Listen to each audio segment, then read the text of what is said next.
అసలు నాకే వ్యూస్ ఎందుకు రావడం లేదు? ఇంత క్లారిటీ మెయింటైన్ చేస్తున్నా, ఇంత కంటెంట్ మంచిది ఇస్తున్నా, సో నాకే ఎందుకు ఇలా అవుతుంది? Okay, hi friends, welcome to Aaqib vlogs. ఈ రోజు వీడియో వచ్చేసి వ్యూస్ రావడం లేదని. సో ఇది కామన్ గా క్రియేటర్స్ అందరికి ఉండే డౌట్ ఇది. సో చాలా మంది క్రియేటర్స్ ఇలానే బాధపడుతుంటారు.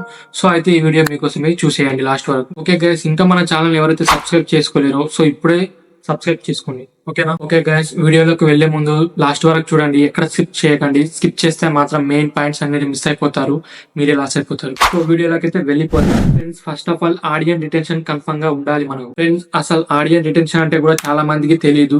సో ఇప్పుడు చెప్తాను, క్లారిటీగా వినండి, ఓకేనా? ఆడియన్స్ రిటెన్షన్ అంటే ఇప్పుడు మన వీడియోస్ ఎవరైతే చూస్తుంటారో వాళ్ళ ఆడియన్స్ రిటెన్షన్ కన్ఫర్మ్ గా ఉండాలి. ఇప్పుడు ఏ వ్యూవర్ అయినా కానీ మన వీడియోని క్లిక్ చేసినప్పుడు సో ఆ వ్యూవర్ ని ఎలా చేయాలంటే మనం లాంగ్ వర్క్ చూసేటట్లా చేయాలి. అలా చేయకపోయినట్లయితే అప్పటికప్పుడే ఆ వ్యూవర్ మన వీడియోని స్కిప్ చేసి వెళ్ళిపోతాడు. సో ప్రతి ఒక్క వ్యూవర్స్ అలా చేస్తున్నారు కాబట్టి మన వీడియోస్ అక్కడికక్కడే ఆగిపోతున్నాయి. సో అందుకే మన వీడియోస్ కి 10, 15, 20 వ్యూస్ వస్తున్నాయి. సో మీరు ఏం చేయాలి అంటే వీడియో స్టార్టింగ్ లోనే షాకింగ్ ఎఫెక్ట్ ఇచ్చేయాలి. అది ఎలా అంటే మీ మాటలతోనే వ్యూవర్ ని కట్టిపడేసినట్టు ఉండాలి. సో అలా మీరు చేసినట్లయితే ఆ వ్యూవర్ లాస్ట్ వరకు మీ వీడియోని స్కిప్ చేయకుండా చూస్తారన్నమాట. సో అలా ఎవరైతే మీ వీడియో లాస్ట్ వరకు చూస్తారో అప్పుడు మీ వీడియో వైరల్ అయ్యే ఛాన్సెస్ ఉన్నాయన్నమాట. సో నెక్స్ట్ పాయింట్ ఏంటి అంటే ఆడియన్స్ డిటెన్షన్ ఎంత ఉండాలి? ఆడియన్స్ డిటెన్షన్ మనకు మినిమం 50% కన్ఫర్మ్ గా ఉండాలి. సో ఈ 50% ఆడియో రిటెన్షన్ ఉన్నట్లయితే ఇప్పుడు కాకుండా తర్వాత అయినా కానీ మీ వీడియో వైరల్ అయ్యే ఛాన్సెస్ ఉన్నాయన్నమాట. మనకి ఎందరు సబ్స్క్రైబర్స్ ఉన్నారన్నది ఇంపార్టెంట్ కాదు ఇక్కడ. మనకి మన వీడియోస్ పైన ఆడియన్స్ డిటెన్షన్ ఎంత ఉండాలి అన్నది ఇక్కడ ఇంపార్టెంట్ మనకు. సో గైస్, మీరు ఫస్ట్ ఫోకస్ చేయాల్సింది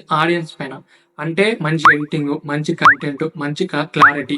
సో ఈ మూడు మెయింటైన్ చేస్తేనే మనకు వ్యూస్ అనేవి వస్తాయి. అలాగే కంటెంట్ కి తగ్గట్టు టైటిల్, హ్యాష్ ట్యాగ్స్, కీవర్డ్స్ ఇలా పెట్టాలి మనం. సో గైస్, నేను చెప్పింది అయితే మీకు అర్థమైందని అనుకుంటున్నాను. ఇన్ కేస్ ఈ వీడియో మీకు నచ్చినట్టయితే లైక్ చేసి సబ్స్క్రైబ్ చేసుకోండి ఫ్రెండ్స్. అలాగే కొత్తగా యూట్యూబ్ ఛానల్ పెట్టిన వాళ్ళు మీ ఫ్రెండ్స్, మీ ఫ్యామిలీ వాళ్ళు ఉంటే ఈ వీడియో వాళ్ళకి షేర్ చేయండి, బాగా యూస్ఫుల్ అవుతుంది. మరిన్ని అప్డేట్ అయిన వీడియోస్ కావాలంటే మా ఛానల్ ని సబ్స్క్రైబ్ చేసుకోండి. ఓకే గైస్, థ్యాంక్ యూ, జై హింద్.